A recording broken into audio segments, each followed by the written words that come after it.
Well, welcome everyone to this CARP Nova Scotia webinar with Laura Lundquist of Zoomer Physio with Zoomer Fitness. One of a number of videos that we're doing, or webinars that we're doing with Laura and her team this year. But without any further ado, I want to turn it over to Laura and let's get on with the show. All right. Thanks, Bill. Hi, everybody. Thank you so much for joining me today. I'm excited to be here and share some information with you. I am really hoping that we can make this interactive.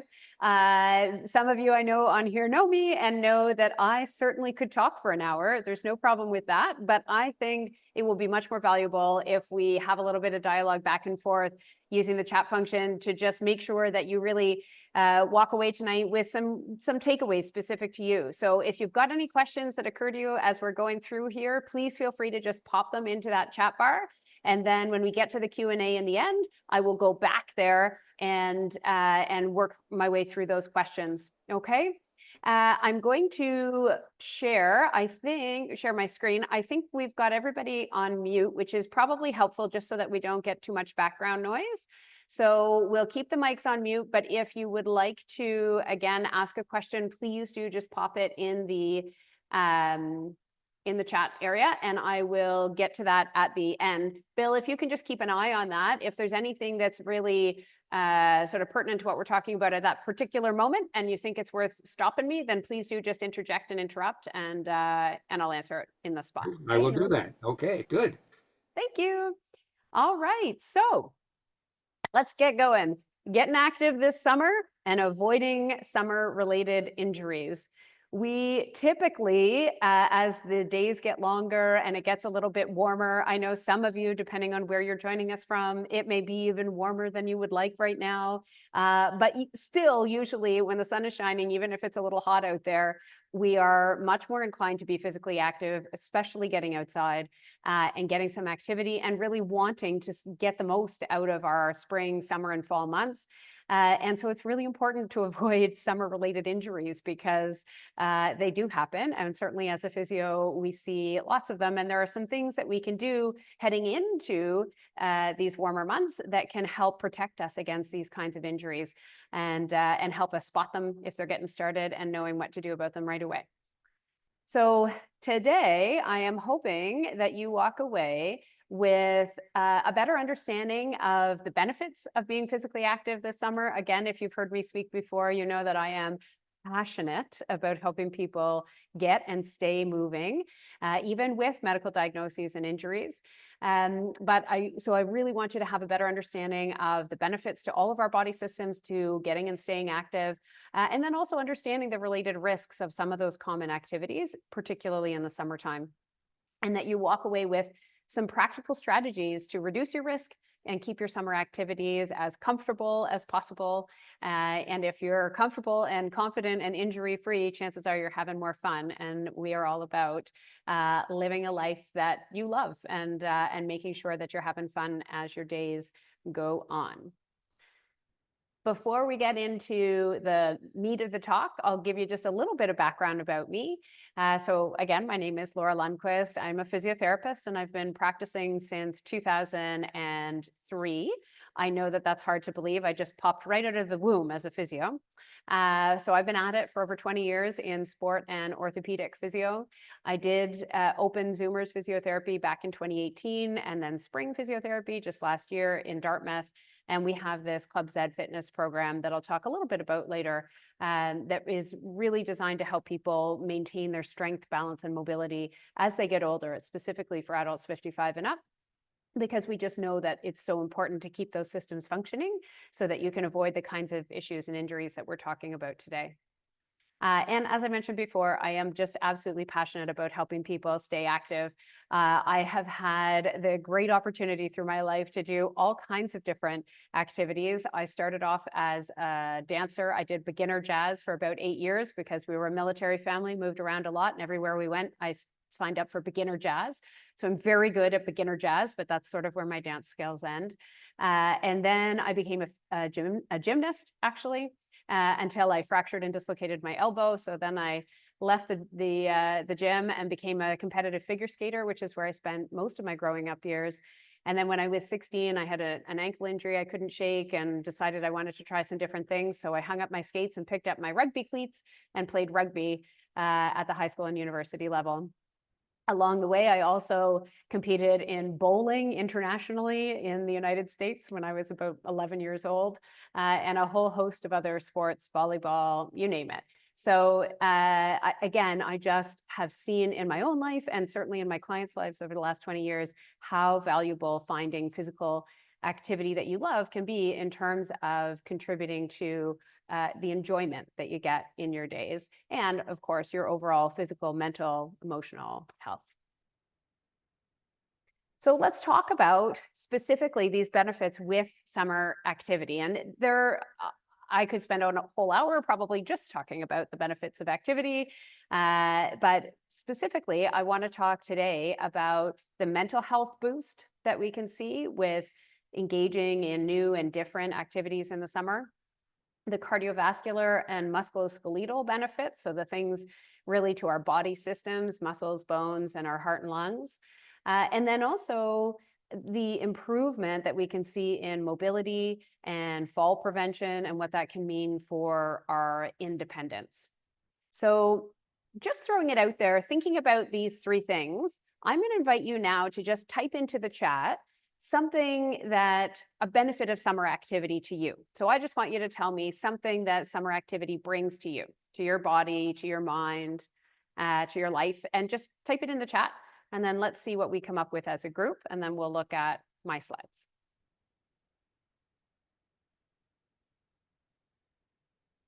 This is also where I need the little music.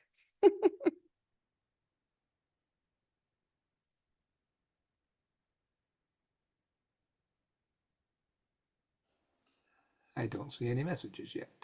No. Who can? There we are. Yes. Okay. Gardening. Now, yes. Jeannie. Very good. Yes. Activity and pleasure, watching things grow, for sure. So I always joke that gardening in my backyard is like a Darwinian experiment, right? So I plant everybody in, and then may the fittest survive, because I don't get to spend a whole lot of time out there. But man, it is rewarding being out in the garden and really knowing that if you nurture and care for these living things, that they will really flourish right there with you. And so absolutely, that is a huge benefit of summer activity. And gardening definitely requires a lot of physical strength, balance, and mobility and endurance, right? Walking in the forest to stay cooler. So that's a great one. Michelle talking about the benefit of being out in nature. In fact, we know that there's research that shows that going for a walk is good for your health, no matter where you do it. Going for a walk outside versus inside is even better, and going for a walk in the forest outside is even better than being on a sidewalk outside. So there's a real benefit to being able to get out into nature and just be surrounded by the natural world. And Valerie is saying just being able to be outside without heavy coats and being able to walk with confidence without having ice underfoot. Absolutely. So winter coats are heavy and they're big and they're cumbersome, right? And especially if we're feeling a little bit uncertain about our footing and our steps and our safety on our feet, then even just an added layer makes every step a little bit harder, can make us feel a little bit more uncertain. And then certainly the unevenness of icy surfaces and the slipperiness of icy surfaces can be an issue. Shelley, walking by the ocean in the cooler part of the day. Yes, so again, taking advantage of Mother Nature's air conditioner, right? The salt air by the breeze by the sea is great, and great for mental health for sure. Colleen, just getting lots of fresh air is so valuable for sure. And challenging hikes, that's a great one, are fun and provide a sense of accomplishment. So that's a really big thing, and can provide a time in a beautiful environment. Great. Awesome. Okay, those are all great. Thank you for your ideas there. If you think of another one, pop it in, but I'm going to move on in our slides here now and look just a little more specifically at the things that I've got in here. And we really touched on this from the mental health boost perspective. We know that sunlight, vitamin D, being outside really does have a significant impact on hormonally what's happening in our body, and as a result, what our how we feel emotionally and our mental health. The other thing is, because it's easier in some ways when we get outside in the summertime to just meet somebody for a quick walk somewhere, or even you're just maybe going to walk to the mailbox instead of taking your car to the mailbox. And as a result, you run into your neighbor and you have a quick chat there, or maybe you're walking with a friend. All of this sort of social connections we know are really important for our mental health. And there's, again, a lot of strong research there that shows the number of connections that we have in a day really has a significant impact on the lifespan that we are likely to live and the quality of days that we're likely to have within that lifespan. So being able to have increased social time, because it's just easier to get out and move around. We don't have to worry about traffic and bad roads and it being too cold and slippery and all those things. So that's another great one. And then again, just that fresh air is, as long as you don't sneeze too much, which sometimes happens to me as someone who manages some allergies in the background, but man, there is nothing like fresh air to really just rejuvenate your body and your mind. And so in all these ways, sunlight, social time, and fresh air, we can really see mental health improvements. And in fact, we know just the opposite in the wintertime. There's something called seasonal affective disorder, or SAD, which is really associated with people having significant mental health challenges when they are basically isolated as a result of poor weather, darker conditions, all the things that happen in the wintertime here in Canada. And so in the summer, we have just the opposite of that, which is a wonderful way to support our whole health. As a physio, of course, most of my work is around trying to help people optimize their physical selves. But if your mental health is struggling, it doesn't really matter how good your physical body is, because you won't feel inclined to use your physical body and move. And so it's really important that we recognize the benefits from summer activity and that we don't lose the opportunity to really capitalize on it. The next one on our list was cardiovascular, and which is like heart and lung, and then musculoskeletal benefits of summer activity. So because hopefully we're out there moving more, doing more physically active activities, then we typically see that really helps with the strength of our bones. So we know that bone density, maintaining our bone density, is associated with healthy loading of our bones. They need to have resistance applied to them and load applied to them in order to maintain their density as much as possible, to protect against diagnoses like osteopenia and osteoporosis, where the bone structure becomes more fragile and we're more prone to fractures, sometimes in the spine or in the hip. So again, being physically active in the summer can help us maintain our bone density. It can also help us build muscle strength. So things like gardening, if we're picking up that pot, picking up those bags of mulch, digging in the ground, all of those things where we're working against resistance or lifting and carrying things that have weight to them, is helping us build some muscle strength.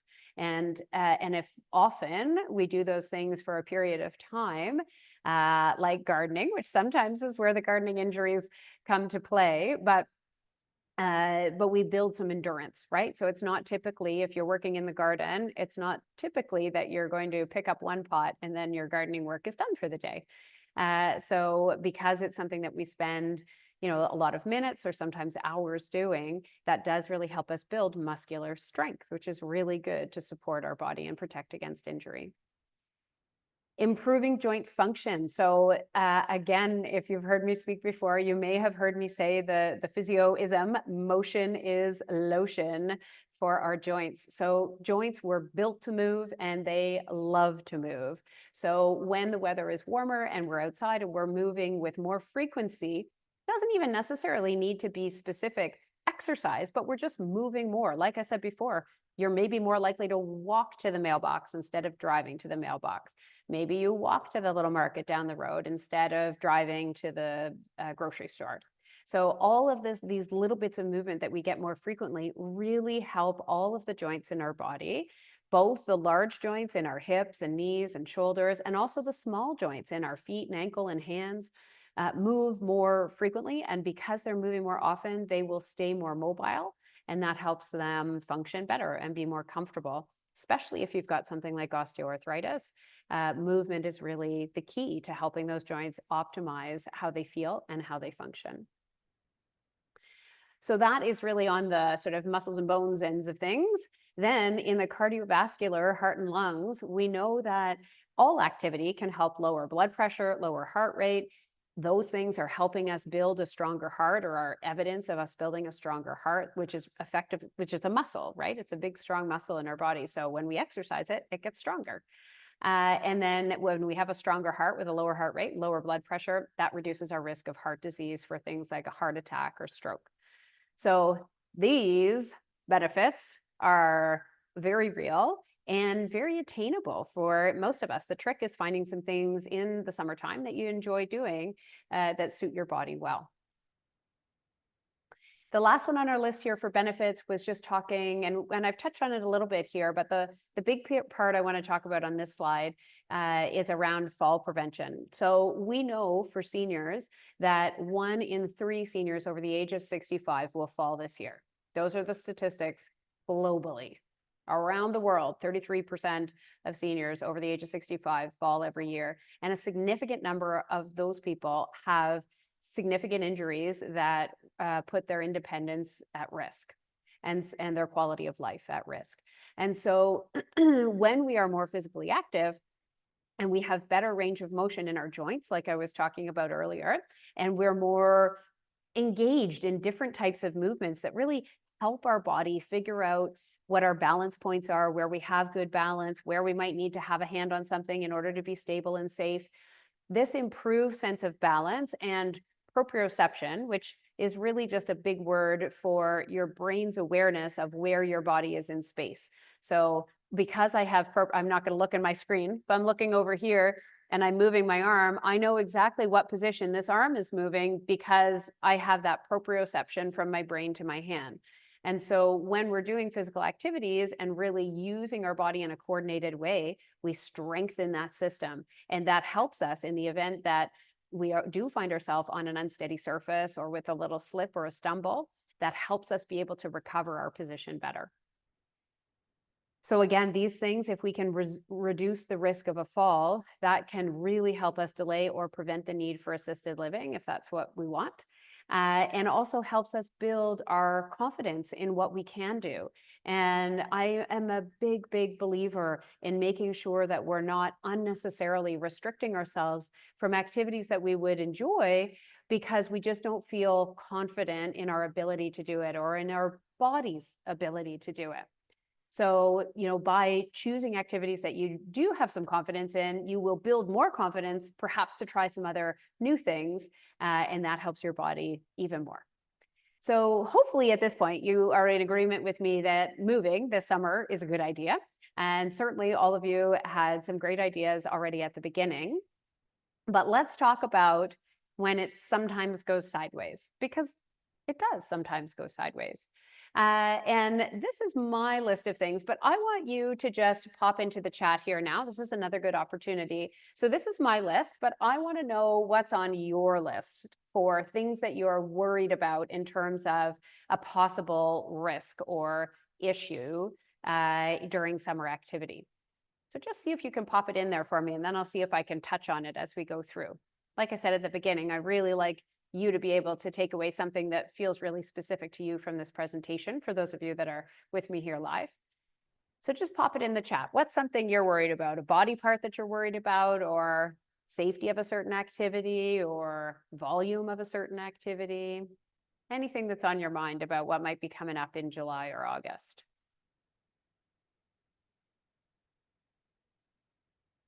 There we go. Ticks. Oh yeah.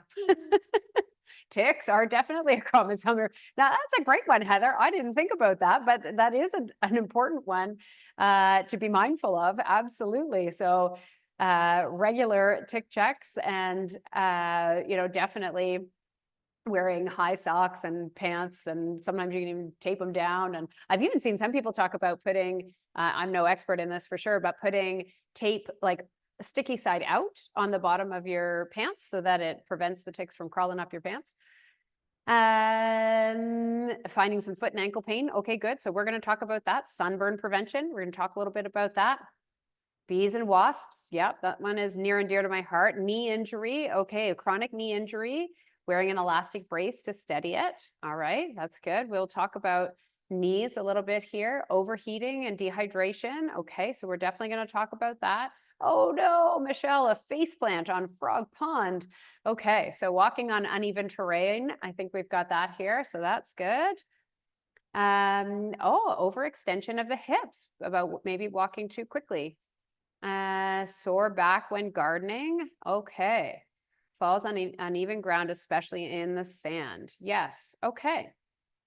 Okay, this is great. So keep popping them in there. And what I'm going to do is go through the list that I have here, and I will try to touch on a few of these. And then when we get to the Q&A at the end, I'm going to come back to this list, and anything that I wasn't able to weave into what we're talking about here, we'll make sure we go through them one by one. So if you think of something else, just pop it in there as we go. All right, so on my list here, foot and ankle pain is one we're going to talk about. Dehydration and heat-related illness. We're going to talk about falls on uneven terrain, so that hopefully we can prevent another frog pond incident. We're going to talk a little bit about overuse injuries, which certainly would fall into perhaps the sore back with gardening, and then sunburn and skin injuries. So let's go. Oh, Janet, good one. No place to sit down. Okay, we'll talk about that. All right, so let's go into foot and ankle pain. So common diagnoses around the foot and ankle are going to be plantar fasciitis and Achilles tendinopathy or tendonitis. Always used to be called tendonitis. These days in the medical world, they like to talk opathies instead of itises, but it really is the same entity, just with a new name.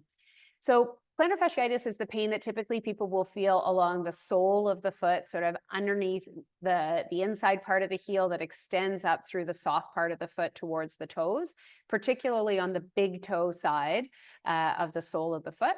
It is most commonly the worst first thing in the morning or after you've been still for a period of time. So maybe sitting down for an hour or two in the evening, and then you go to get up out of the chair. And Achilles tendonitis or tendinopathy is more felt in the heel. So where the Achilles tendon, which is basically the big elastic that attaches the calf muscle to the ankle bone, when we really use that muscle in our calf a lot, it can pull on that tendon, and the tendon then pulls on its attachment on the bone, and that gets inflamed and irritated. And that's what Achilles tendonitis is. And so Achilles tendonitis, we're more likely to feel as we get going in an activity for the first few minutes. And then often it feels okay as we're moving, perhaps as we're out on our walk or our hike.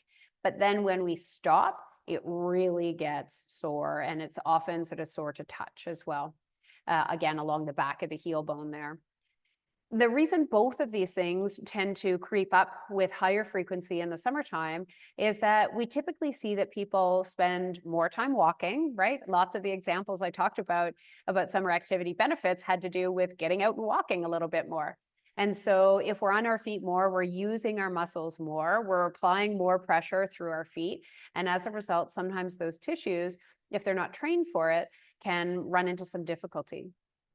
The other thing that can happen is that we spend more time when the weather is 40 degrees and hotter, those of you in Ottawa and elsewhere, or if you're like me and you just prefer not to wear socks and shoes and you like being in bare feet or in relatively light footwear, we'll call it, then our feet don't have as much support. And it may even just be not so much that your foot has to have support, but in the winter you wore really structured shoes. And now in the summer, you're wearing really unstructured shoes, and the change is the problem. So this change in footwear or a move to less footwear can create these additional stresses on the foot and ankle that can create these symptoms. And then the last one here is more walking on uneven surfaces. So a couple of people talked about hiking on uneven terrain. walking on the sand, right? So these uneven surfaces really are great for our feet and ankles because they require a lot of extra work by those muscles to support our foot and ankle and keep us in an upright position. But again, because it's a lot more work, sometimes that goes above and beyond what those tissues can tolerate, and then they get inflamed and irritated. So foot and ankle pain is certainly one that creeps up often.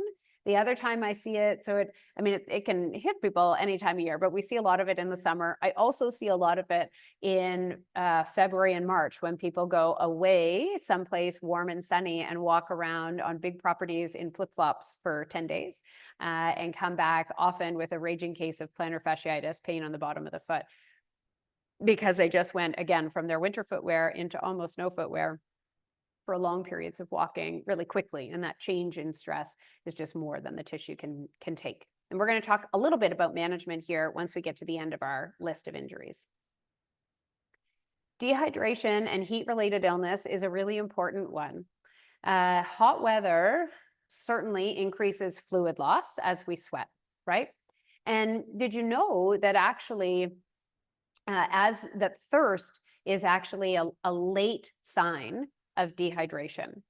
So just because you don't feel thirsty does not mean that your body is not starting to become dehydrated. And so we know that this is also specifically true and harder for older adults, just from a temperature regulation perspective in their body. And also certain medications can have an impact on your body's ability to respond to temperature changes. So it's really important to make sure, again, that we're thinking about this, and we'll talk about that when we get to management, but dehydration and heat-related illness is a really important one. Because again, especially, we may just be moving around outside, but especially if we start doing exercise where we're, specifically trying to challenge our body, then the risk of developing dehydration and heat-related illness like heat exhaustion or heat stroke go up significantly. Falls on uneven terrain. So this one, we've talked about a little bit already, but again, because we tend to be hopefully outside more, and outside is not as smooth and perfect as an inside floor. And that is, again, part of what makes it great for us because it challenges our balance. It challenges us to be stronger, more mobile, and have better stability. However, it requires that we have more strength, stability, and balance. And sometimes, as a result, a fall can occur. The other thing to think about is, so sometimes the ground is uneven, but predictable. And then other times the ground can be somewhat uneven, but also unpredictable. So something like sand, you might be walking on relatively hard-packed sand, and then it becomes soft and loose sand. And so it moves underneath your foot as you step down in a way that you're not expecting and anticipating. And that can cause us to lose our balance and cause a fall to be more likely. As we get older, from a balance and that proprioception I was talking about earlier, the sort of idea of knowing where your body is in space. When we're, in our youth and teenage years, and even as a young adult, our body uses the information coming from our ankle to tell us where we are in space. And so if our ankle, if we step on a tree root and our foot turns a little bit, our brain will get that signal from the ankle, and the ankle says, whoop, I went too far to the right, bring me back to the left. And very quickly, your brain will turn on the muscles to right your foot and bring you back to the left and keep your body upright and not falling. As we get older and as seniors, this system of communication, instead of happening with your ankle, it happens with your hip. So imagine how far off balance you need to be before your hip gets the notice, right? You're a lot more off balance by the time your hip knows it. And so as a result, our ability to bring ourselves back into better position is more challenged, right? The good news is we can totally train that system and get the ankle and knee communicating better again. We just have to do the work, right?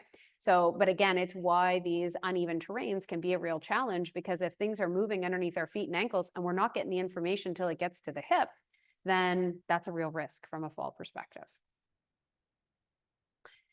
Overuse injuries. So this probably comes in, someone mentioned, I think it was Bill mentioned about gardening and back pain. Someone else I think had mentioned about knees. So often in summer activities, because we have so much enthusiasm as the sunlight is out and the weather is warmer, we're so excited to be outside, we can really have a sudden increase in physical activity. And that sudden increase in physical activity over a sustained period of time often can create these overuse injuries. So this would be true also with that Achilles tendonitis that we were talking about, but certainly is common to affect the lower back. Things like gardening where we're bending forward a lot, that puts a lot of strain on the lower back and can create an injury there. The knees, so again, lots of, if we think about hiking and we're going on significant uneven terrain where you're really having to step up high steps and down low steps. And even, if you happen to be a grandparent who takes care of some grandchildren, they are down low to the ground and then they're up high on the monkey bars and they're all over the place. And there's a lot of activity associated with following around those little bodies. And so that can create a lot of strain, again, in the low back, in the knees, also in the hips and in the shoulders. So we can see rotator cuff issues in the shoulders. That often happens, especially for anybody who's plays pickleball or tennis.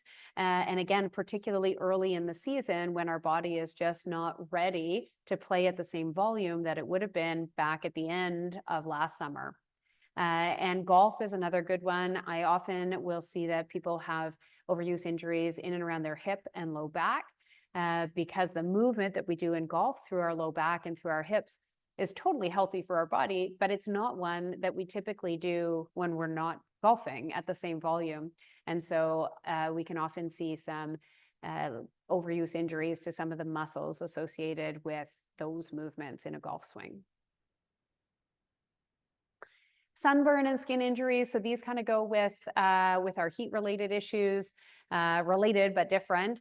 And so, oftentimes as we get older, our skin is more fragile, right? It's a little thinner and it's a little more prone to burning.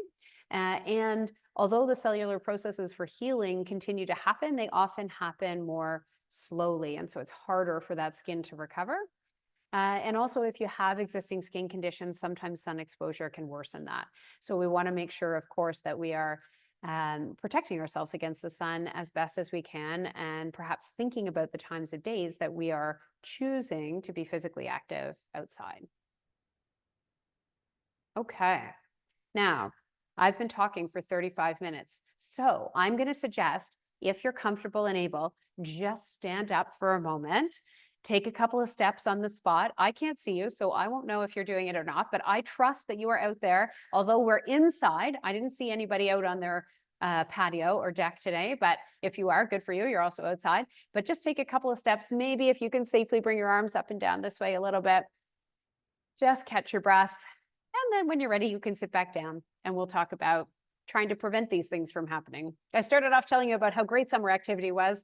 Then I told you about all the things that could happen. So now we need to talk about what you can do to prevent them so that you can get all the benefits without getting these things.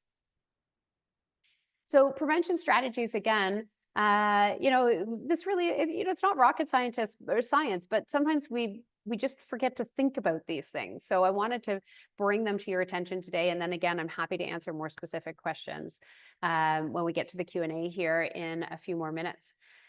On the foot ends of things, so on the foot and ankle injuries, I mentioned shoes.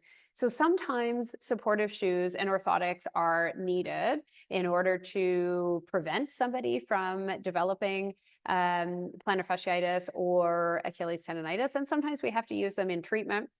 Sometimes it's something that you need to do permanently, but often it can be sort of something you need as a short-term solution to try to take some of the stress off. But then as you build your strength and flexibility in that area, then you can perhaps move away from using them. So if you know that you're someone who likes to move to less supportive shoes in the summer and to barefoot lifestyle, then maybe, just thinking about this time of year as we're approaching the summer, but perhaps you're not fully into it yet, moving into sort of a transitional pair of shoes that have some support to them, but aren't perhaps as structured as your winter shoes. And then as you get to July and August, hopefully you'll be able to come into a shoe that has less support or spending some more time in bare feet without developing the symptoms of plantar fasciitis or Achilles tendonitis. The other thing that is really important is stretching your calves. So the calf is the muscle at the lower part of the leg behind the knee.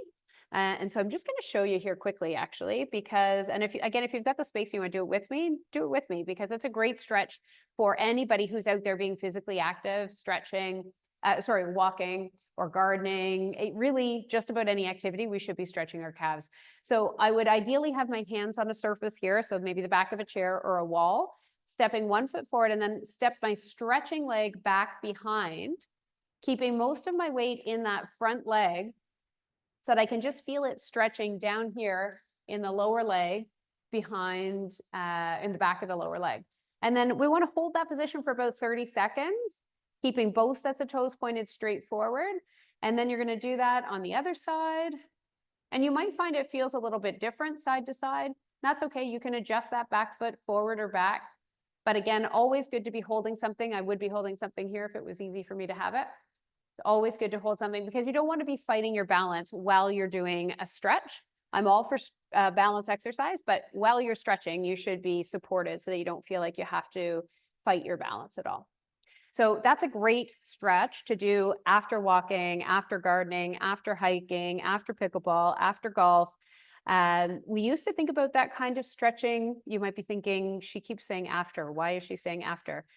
Because you may have initially learned in your life to do that kind of stretching before activity. And they did some great research, again, about 25, 30 years ago, and realized that, in fact, that kind of stretching before activity most of the time is not that valuable. But it is really valuable after exercise and after physical activity to help lengthen those muscles and to make sure that you're not feeling muscle tightness before you go to do your activity again the next time. So stretching the calves is a great prevention strategy for just about any physical activity in the summer. The next one here around hydration and sun safety.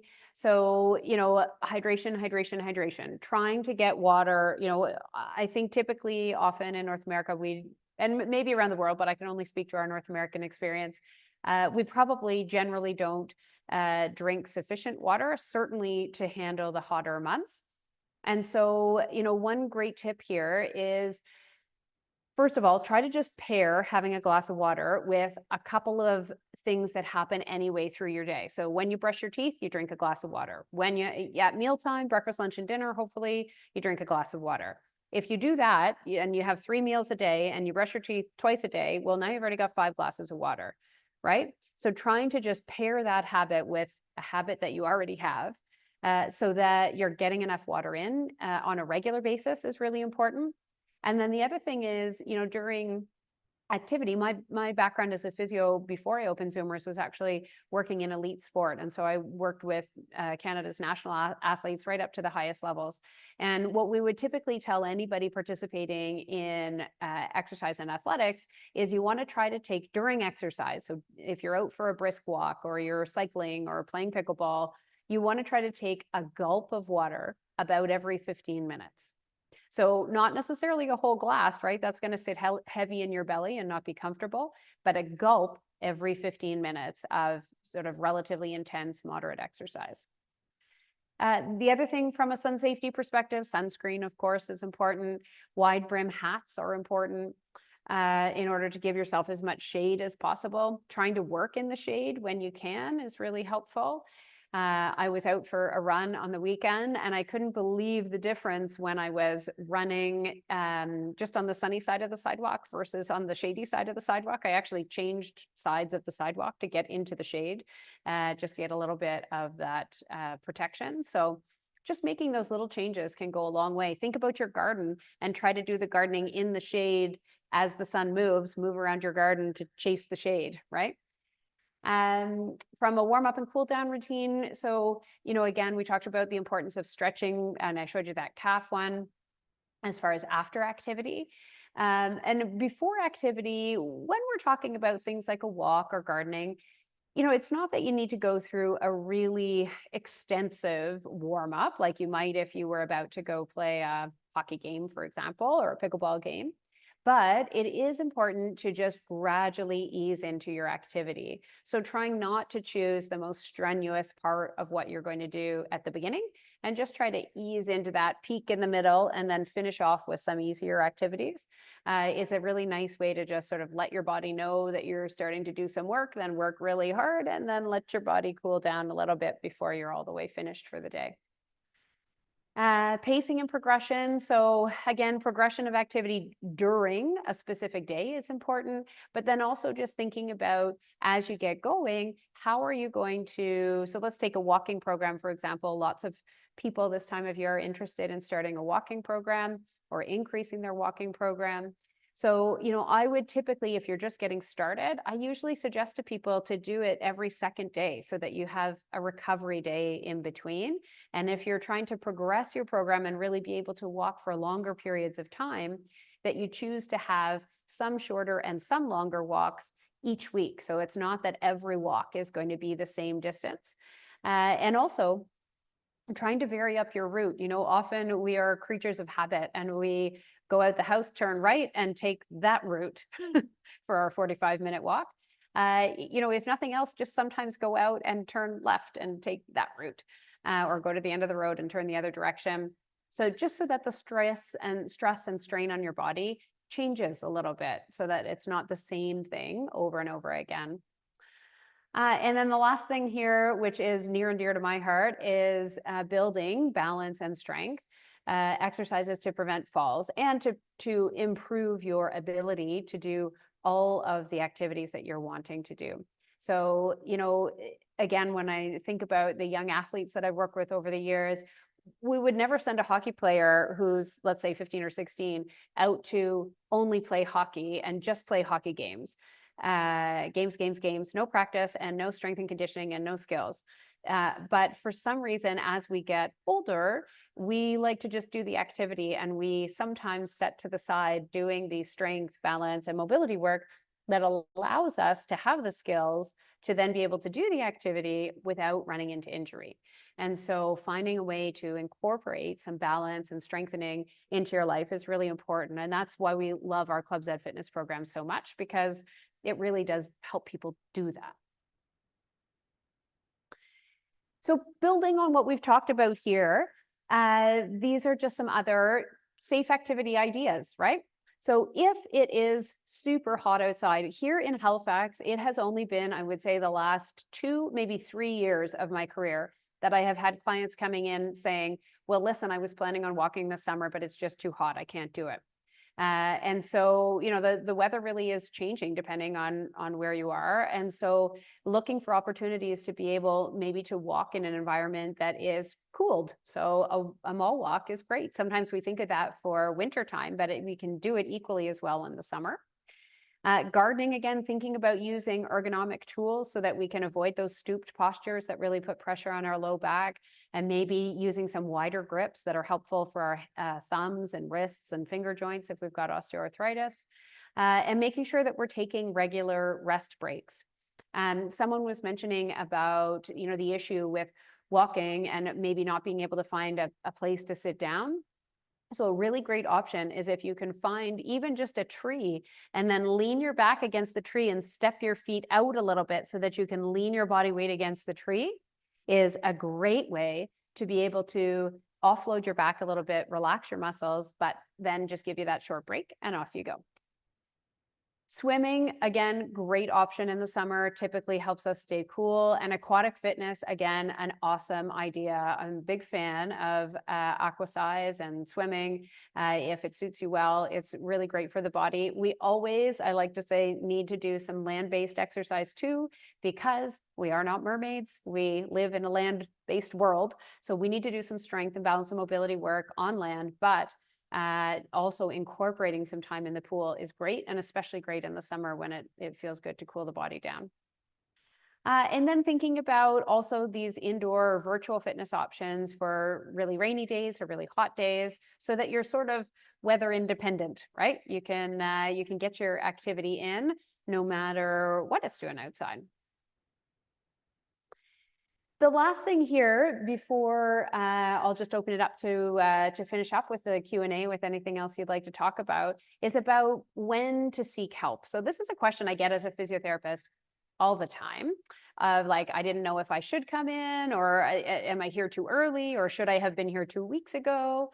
And so there are some key things to look for. When we talk about generally for physiotherapy, I always say if you know you have had a significant injury, so perhaps you fell down and something is really hurting, then absolutely coming to physiotherapy right away is a good idea. If you've hurt yourself, something happened, but it doesn't seem too bad, then you can, we all have aches and pains from time to time. But if after 3 days, it's not starting to get significantly better, then probably coming for help is a good idea. And if it seemed to be getting better after 3 days, but 2 weeks later, it's still hanging around, then that's the third time that is really helpful to get a few pointers in terms of making sure that you get all the way better. When we think about signs of overuse or heat stress, so obviously heat stress is something that would be a medical emergency and you'd go to an urgent care center. Signs of overuse, so in your muscles or in your joints, having achiness. I often talk about trying to not have hangovers from the activity from the day before. So if you're consistently feeling like your knees are sore after whatever your activity was yesterday, that's a sign of some overuse and that your body's not handling it very well. If that's happening consistently, then that's sort of that persistent foot, joint, or back pain. That's a good time to come in and have us have a physio have a look and give you some direction in terms of maybe it is just a footwear change, maybe it's a pacing change, maybe it's a progression of your program change, maybe it's just adding a stretch in. So all of those times are a time that, an assessment at a place like Zoomers or Spring Physiotherapy can help. The other thing is, though, is thinking about getting started with some help before there's a problem. So, often it kills me that people get their eyes checked regularly and their teeth checked regularly. But when was really the last time you had your strength, balance, and mobility checked by somebody, right? Like probably not recently, and unless you know me. And so that is why we created these Fit for Life assessments that are really a way to identify what you're currently doing, what your current fitness level and activity level is, what you want to be doing, and what the plan is, and then looking at your body to see if there are any issues there, and then helping just make a plan to ensure that you're set up for success. And that you're able to enjoy all of those summer activities, fall activities, winter activities, spring activities, back to summer activities that you love, right? Without hopefully ending up with any injuries. So I'm a big fan, sometimes people are surprised to know that they could meet with a physiotherapist when they don't actually have an injury. And it is absolutely true. And it's certainly something that we really love doing here because we've seen how powerful that's been for people to be able to keep doing the things that they love to do. Last thing is, I've talked about it a little bit here, but I just wanted to touch on it quickly, which is our Club Z fitness program. And whether, Club Z is the right thing for you or another fitness program that helps you build strength, balance, and mobility, then the most important thing is that you're doing the work. We love this program because we provide these live and on-demand classes that are specifically designed for adults 55 and up. It's our physiotherapy team that developed this program and always teaches it. And we use a Zoom integration. So we've got members in Texas and Florida and across Nova Scotia who join us for these classes on a weekly basis. And they really we've seen people be able to really build their strength and confidence and be able to take that off into the world to do all the things that they love. So I'll be sure to make sure Bill's got the details about that in case you have an interest in knowing more. And so last thing, you can always keep in touch with us at Zoomers. So zoomershealth.ca is our website. You can find lots of great information there. We're also on YouTube and Facebook. So if you look up Zoomers Physio, you can connect with us on any of those platforms. We regularly share information on topics like this. And we've got a whole library there in the Zoomers YouTube channel, some complete webinars like this and other content as well. So that takes me to the end of our formal talk here. I'm going to stop the share. We'll go into the chat and see if there's anything that I didn't touch on. I will mention one thing. Yeah. where you mentioned, you talked about indoor places to walk for those people who live in Halifax or Yeah. Dartmouth. The Dartmouth Sportsplex, the Zatzman Sportsplex now offers free use of their indoor track every day now. That's a change from recently, so that's a great place to walk in any kind of weather indoors, on a track where there's a place to sit down and a place to walk comfortably. Yep. And you can take your poles and your strollers there, right? Yes, you can. Yes. Yeah. Yeah. Yeah, it's a great spot. Thank you for mentioning that. I used to love telling people about the Zatzman, but then I was like, but it's available between, I think it was 6 and 9 initially, and so that was often a hard pass for people. But now that it's all the time, right? It's Yeah, such a great resource there. Yeah, it is. Yeah. awesome. Oh, West Hants also offers its indoor track free all That's good. year. Awesome, Thank you, Carol. Carol. Good. Thank Yeah, you. good to Exit know. 5A. So let's just say you were out for a drive and you were feeling a little stiff. You could pull off at exit 5A and go for a good walk in the West Hants track. Yeah.